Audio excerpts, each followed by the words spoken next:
സംസ്ഥാനത്ത് തെരഞ്ഞെടുപ്പിന് ഇനി 5 ദിവസം കൂടി. വോട്ടുറപ്പിക്കാനുള്ള ശ്രമത്തിലാണ് മുന്നണികളെല്ലാം. എൻഡിഎ ക്യാമ്പിന് ആവേശം പകരാൻ പ്രധാനമന്ത്രി നരേന്ദ്രമോദി ഇന്ന് വീണ്ടും കേരളത്തിലെത്തും. വൈകിട്ട് 5-ന് തിരുവനന്തപുരത്ത് കിള്ളിപ്പാലം മുതൽ കരമന വരെ റോഡ് ഷോ നടത്തും. തിരുവല്ലയിലും പൊതുപരിപാടിയുണ്ട്. FCRA നിയമ ഭേദഗതി അടക്കമുള്ള വിവാദങ്ങളിൽ പ്രധാനമന്ത്രി എന്ത് പറയുമെന്നതിലാണ് ആകാംക്ഷ. ഡാൻ കുര്യൻ ചേരുന്നുണ്ട് കൂടുതൽ വിവരങ്ങളുമായി.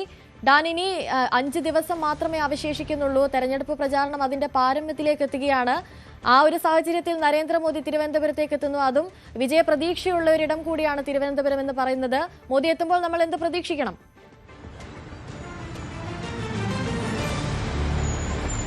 തെക്കൻ കേരളത്തിലെ BJPയുടെ തെരഞ്ഞെടുപ്പ് ആവേശം പാരമ്യത്തിൽ എത്തിച്ചുകൊണ്ടാണ് പ്രധാനമന്ത്രി നരേന്ദ്രമോദി ഇന്ന് ഉച്ചയ്ക്ക് 2:30 തിരുവനന്തപുരത്ത് വിമാനത്തിലെത്തുക. അവിടെ നിന്ന് അദ്ദേഹം ഹെലികോപ്റ്റർ മാർഗമാണ് പെരുന്ന NSS കോളേജ് ഗ്രൌണ്ടിലേക്ക് പോകുന്നത്.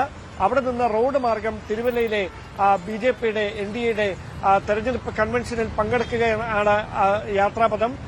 അവിടെ നിന്നായിരിക്കും തിരുവനന്തപുരത്തേക്ക് റോഡ് ഷോയിൽ പങ്കെടുക്കുന്നതിന് വേണ്ടി പ്രധാനമന്ത്രി ഹെലികോപ്റ്ററിൽ തിരിക്കുക. വൈകുന്നേരം 5 മണിയോടെ അദ്ദേഹം തിരികെ തിരുവനന്തപുരത്ത് എത്തിച്ചേരുമെന്നാണ് പ്രതീക്ഷിക്കപ്പെടുന്നത്. 5:40 കിള്ളിപ്പാലത്തുനിന്ന് തുടങ്ങുന്ന തരത്തിലാണ് റോഡ് ഷോ ക്രമീകരിച്ചിരിക്കുന്നത്. കിള്ളിപ്പാലത്തുനിന്ന് തുടങ്ങി കരമന ജംഗ്ഷൻ വഴിയാണ് റോഡ് ഷോ. ഈ റോഡിന്റെ ഇരുവശവും ബാരിക്കേഡുകൾ തീർത്തുകൊണ്ട് പോലീസ് വലിയ സുരക്ഷാ വിന്യാസമാണ് ഇതിനോടകം പ്രധാനമന്ത്രിയുടെ സന്ദർശനത്തോടനുബന്ധിച്ച് ഒരുക്കിയിരിക്കുന്നത്. 3:30 ഗതാഗതം പൂർണ്ണമായി പോലീസിന്റെ നിയന്ത്രണത്തിലാകും. ഇതുവഴിയുള്ള വാഹന ഗതാഗതം ഏറെക്കുറെ നിലയ്ക്കുന്ന തരത്തിലേക്ക് കാര്യങ്ങൾ മാറും.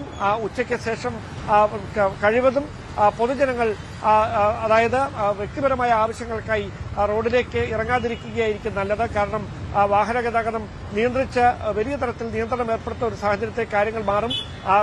തിരുവനന്തപുരം, നേമം, കഴക്കൂട്ടം, വട്ടിയൂർക്കാവ് ഉൾപ്പെടെയുള്ള മണ്ഡലങ്ങളിലെ പ്രതിനിധികൾ അല്ലെങ്കിൽ സ്ഥാനാർത്ഥികൾ അടക്കം പ്രധാനമന്ത്രിക്കൊപ്പം ഈ റോഡ് ഷോയുടെ ഭാഗമാകും. ഏതാണ്ട് 50,000-ഓളം പ്രവർത്തകർ വിവിധ മണ്ഡലങ്ങളിൽ നിന്നായി ഈ റോഡ് ഷോയിൽ പങ്കെടുക്കുമെന്നാണ് BJP സംസ്ഥാന നേതൃത്വം അറിയിച്ചിരിക്കുന്നത്. അതുകൊണ്ട് തന്നെ ഏറ്റവും പ്രധാനപ്പെട്ട ഒരു കാര്യം, തെരഞ്ഞെടുപ്പിന് ദിവസങ്ങൾ മാത്രം ബാക്കി നിൽക്കുന്ന ഒരു സാഹചര്യത്തിൽ എന്ത് പ്രചാരണ വിഷയങ്ങൾ ഉയർത്തിക്കൊണ്ടാകും പ്രധാനമന്ത്രിയുടെ കേരള സന്ദർശനം എന്നത് തന്നെയാണ്. ശബരിമല വിഷയവും സ്വർണ്ണക്കൊള്ളയുമൊക്കെ പരാമർശിക്കുന്നതിനപ്പുറത്തേക്ക് ക്രൈസ്തവ ന്യൂനപക്ഷങ്ങൾക്കിടയിൽ FCRA നിയമ ഭേദഗതിയുമായി ഉയർന്നുവന്ന ആശങ്കകൾ പരിഹരിക്കുന്നതിന് ഏതെങ്കിലും തരത്തിലുള്ള പ്രസ്താവനകൾ പ്രധാനമന്ത്രി നരേന്ദ്രമോദിയുടെ ഭാഗത്തു നിന്നുണ്ടാകുമെന്നറിയാൻ ക്രൈസ്തവ ലോകവും ഉറ്റുനോക്കുകയാണ്. കാരണം കഴിഞ്ഞ ദിവസം കേന്ദ്രമന്ത്രി കിരൺ റിജിജുവുമായി സംസ്ഥാനത്തെ വിവിധ സഭാതലവന്മാർ നടത്തിയ കൂടിക്കാഴ്ചയിൽ ഈ സഭാ കാലയളവിൽ FCRA നിയമ ഭേദഗതി പരിഗണിക്കുകയില്ല എന്ന കൃത്യമായ ഉറപ്പ് നൽകിയിട്ടുണ്ട്. ആശങ്കകൾ പരിഹരിച്ചുകൊണ്ട് മാത്രമേ ഇത് നിയമനിർമ്മാണമാക്കുകയുള്ളൂ എന്ന കൃത്യമായ ഉറപ്പ് കേന്ദ്ര പാർലമെന്ററി കാര്യ ന്യൂനപക്ഷ വകുപ്പ് മന്ത്രി കൂടിയായ കിരൺ റിജിജു നൽകിയിട്ടുണ്ട്. അതിനപ്പുറത്തേക്ക് സഭാ നേതൃത്വത്തെയും ന്യൂനപക്ഷ വിഭാഗങ്ങളെ കയ്യിലെടുക്കുന്നതിനായി ഏതെങ്കിലും തരത്തിലുള്ള പ്രഖ്യാപനങ്ങൾ പ്രധാനമന്ത്രിയുടെ ഭാഗത്തുനിന്ന് ഉണ്ടാകുമോ എന്നതാണ് ഏവരും ആകാംക്ഷയോടെ ഉറ്റുനോക്കുന്നത്.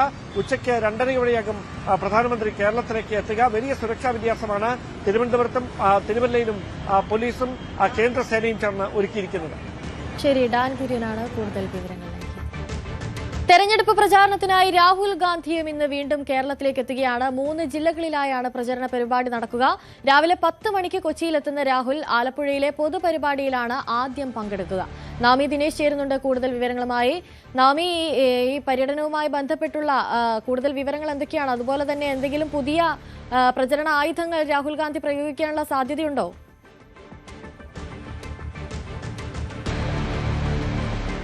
അനുശ്രീ, എന്തായാലും തെരഞ്ഞെടുപ്പിന്റെ അവസാന ലാപ്പിലേക്ക് എത്തുമ്പോൾ പ്രവർത്തകർക്ക് ആവേശം നൽകുന്നതിന് വേണ്ടി, പ്രവർത്തകരെ ആവേശം കൊള്ളിക്കുന്നതിന് വേണ്ടിയിട്ടാണ് രാഹുൽ ഗാന്ധി ഇന്ന് വീണ്ടും കേരളത്തിലേക്ക് എത്തുന്നത്. 10 മണിയോടുകൂടി തന്നെ അദ്ദേഹം കൊച്ചി നെടുമ്പാശ്ശേരി വിമാനത്താവളത്തിലെത്തും. അവിടെ നിന്ന് പ്രത്യേക ഹെലികോപ്റ്ററിൽ ആയിരിക്കും അദ്ദേഹം ആദ്യ പരിപാടിയിൽ പങ്കെടുക്കുക. 3 ജില്ലകളിലായി 4 പരിപാടികളിലാണ് അദ്ദേഹം പ്രധാനമായും പങ്കെടുക്കുന്നത്.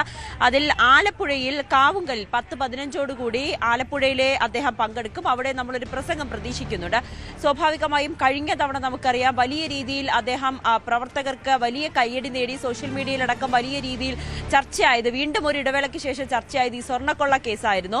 സ്വർണ്ണക്കൊള്ളയിൽ എന്തുകൊണ്ട് BJP നടപടി എടുക്കുന്നില്ല, അല്ലെങ്കിൽ അതിനെ CPM-നെതിരെ ആയുധമായി ഉപയോഗിക്കുന്നില്ല എന്ന് രാഹുൽ ഗാന്ധി ചോദിച്ചിരുന്നു. അതൊരു ഡീലാണ്, CPM-ഉം BJP-യും തമ്മിലൊരു ഡീലാണ് സ്വർണ്ണക്കൊള്ളയിൽ കേരളത്തിൽ കാണുന്നതെന്ന രൂക്ഷ വിമർശനമായിരുന്നു രാഹുൽ ഗാന്ധി ഉന്നയിച്ചത്. ഇന്നിപ്പോൾ ഒരു പ്രസംഗത്തിൽ പ്രതീക്ഷിക്കുന്നത് FCRA-യിൽ എന്ത് എന്തായിരിക്കും പറയുക എന്നതാണ്. പ്രത്യേകിച്ച് കേരളത്തിൽ ഇപ്പോൾ ഈ തെരഞ്ഞെടുപ്പിനോടനുബന്ധിച്ച് FCRA വലിയ രീതിയിൽ ചർച്ചയാകുന്നുണ്ട്. ക്രൈസ്തവ വോട്ടുകൾ കൂടി പിടിക്കുക എന്നൊരു ലക്ഷ്യത്തോടുകൂടി തന്നെയാണ് മൂന്ന് പാർട്ടികളും FCRA പ്രധാനമായും ഉയർത്തുന്നത്. അതിൽ BJPയെ പ്രതിരോധത്തിലാക്കിക്കൊണ്ടുള്ളൊരു ഒരു പ്രചാരണ രീതിയായി തന്നെയാണ് FCA കണക്കാക്കുന്നത്.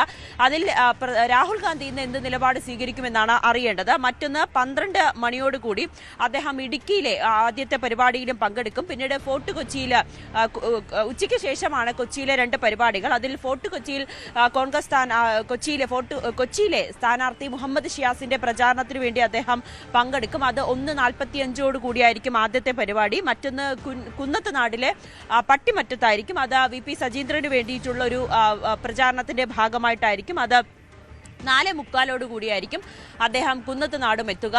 ഇവിടെയുമൊക്കെ നമ്മൾ ഒരു തീപ്പൊരി പ്രസംഗം പ്രതീക്ഷിക്കുന്നുണ്ട്. അതോടൊപ്പം തന്നെ ഇനിയും ഈ തെരഞ്ഞെടുപ്പ് അവസാനമായിരിക്കെ ഇനി പരസ്യപ്രചാരണത്തിന് ദിവസങ്ങൾ മാത്രം ബാക്കി നിൽക്കെ ഒരിക്കൽ കൂടി രാഹുൽ ഗാന്ധിയെയും അതോടൊപ്പം തന്നെ പ്രിയങ്ക ഗാന്ധിയെയും കേരളത്തിലേക്ക് വീണ്ടും എത്തിച്ച് പ്രവർത്തകർക്ക് കൂടുതൽ ആവേശം നൽകുക, കോൺഗ്രസ് പ്രവർത്തകരെ ഉത്തേജിപ്പിക്കുക എന്നൊരു ലക്ഷ്യം കൂടി പാർട്ടി മുന്നോട്ട് വെക്കുന്നുണ്ട്.